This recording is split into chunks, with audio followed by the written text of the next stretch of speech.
Pastor Nyamaswa itahire warakoze cyane Pastor Nyamaswa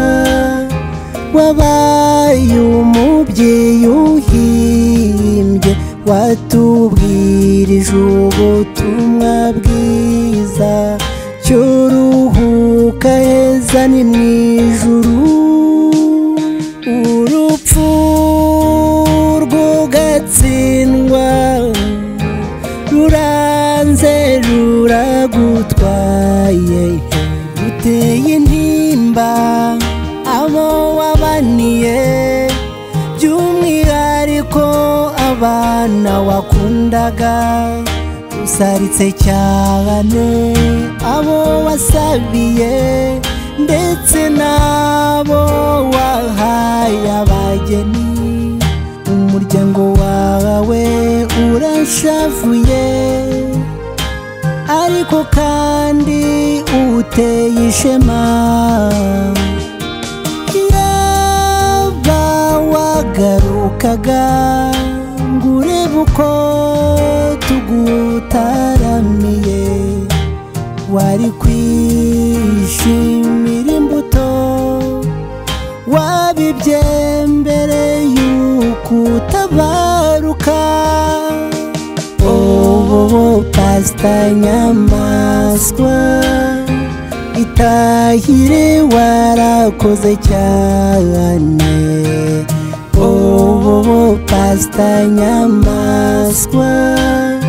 wabaye umubyeyi uhimbye watubwirije ubutumwa bwiza cyuruhuka heza ni mwijuru gukunda umurimo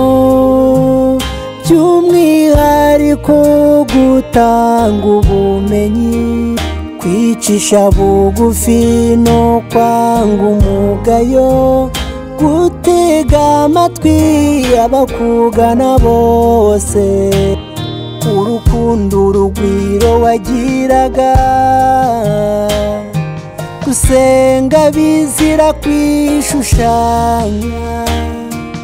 kwishyira mu mwanya wundi uwo ni umurage udusigiye yaba wagarukaga ngurebe uko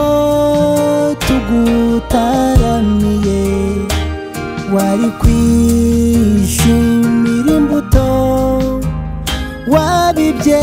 mbere yuko utabaruka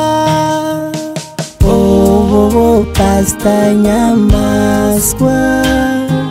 itahire warakoze cyane Pastor Nyamaswa wabaye umubyeyi uhimbye watubwirije ubutumwa bwiza cyuruhuka heza ni mwijuru twebwe biringiye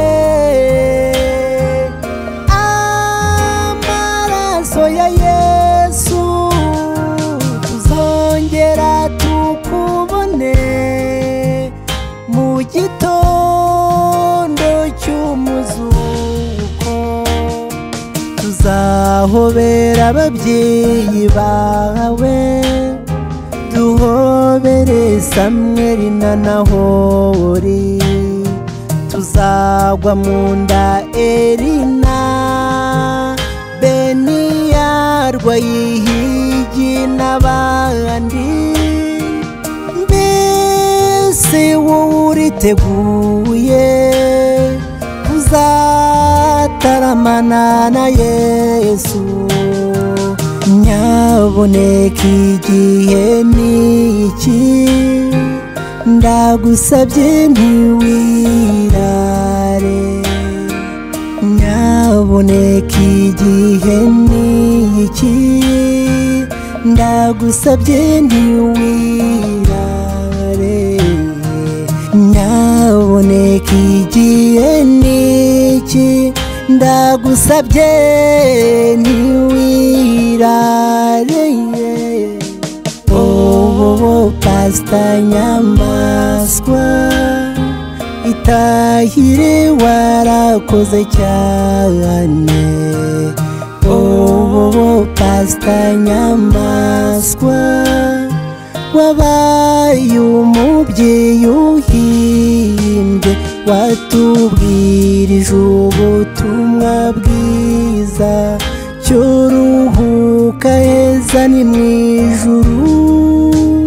watubwirije ubutumwa bwiza cy'uruhuka heza ni mu